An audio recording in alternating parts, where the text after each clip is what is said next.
minutos em cartório. Perante o juiz de paz, Jairo Luiz dos Santos, comigo, afinal nomeada, assinam as testemunhas Bruno Henrique de Abreu e João Carlos Vicente. Receberam seu matrimônio após as formalidades legais dos contraintes, Brandon Henrique de Abreu e Marta Larissa Pereira da Silva. Ele, de nacionalidade brasileira, solteiro, técnico em química, com 20 anos de idade, natural de Morena, São Paulo. Nascido no dia 10 de agosto de 1989. Residente domiciliada, Rua Maria Meyer, 164, Vila Celeste, em Lorena, São Paulo. Filho de João Batista de Abreu e de Adriana Ramos de Oliveira Abreu.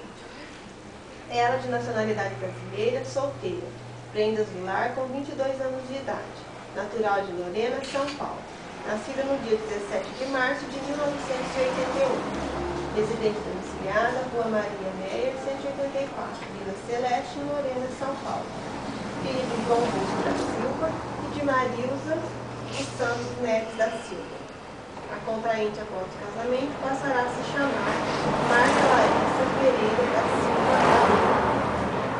O contraente após o casamento continuará a se chamar